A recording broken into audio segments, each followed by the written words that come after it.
دنیا میں برائی کو بلائی کے ساتھ کبھی مخلوط نہ ہونے دو۔ ولایت کا منصب، ریاضت کی مسند اور عبادت کا اعلیٰ مقام صرف اس کو ملتا ہے جس کو خدا کی رضا اور خوشنودی حاصل ہوتی ہے۔ در بخشش ہر وقت کھلا رہتا ہے، جو چاہے آئے اور اپنے لیے سامان آخرت حاصل کرے۔ بھوکے کے پاس شیطان نہیں آتا، اور پیٹ بھر کر کھانا تمام آفتوں کی جڑ ہے۔ قول سے مخلوق کو اور فعل سے نفس کو نصیحت کرتا رہتا ہوں۔ جو بندہ غور و فکر کے بعد خدا کو پہچان لیتا ہے، وہ عبادت بھی بہت زیادہ کرتا ہے۔ بندے کو بندے ہی کی طرح رہنا سزاوار ہے۔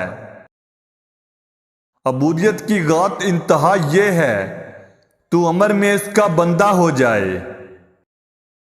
حقیقی پیاس اس کی ہوتی ہے جسے معرفت حاصل ہوتی ہے۔ دنیا میں عزیز ترین اور بہترین شے اخلاص عمل ہے۔ بلند مرتبہ وہ پاتا ہے جو اپنے آپ کو ناجائز خواہش یا گناہ سے بچائے رکھے۔ وہ بات مت کرو جس پر تم خود عمل پیرا نہیں ہوتے۔ سالک کی راہ سلوک میں 7 وادیاں ہوتی ہیں۔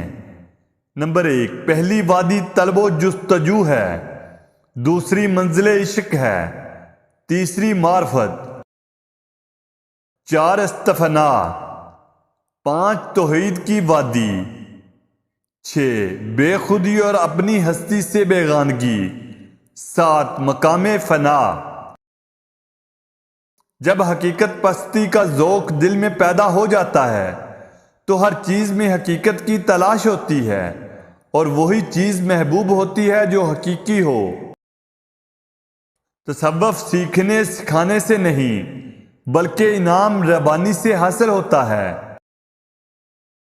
جب تک نفس مردہ نہ ہو دل زندہ نہیں ہو سکتا۔ عورت کی کم عقلی اور مکاری سے ڈرو، ورنہ سخت ترین آزمائش میں مبتلا ہو جاؤ گے۔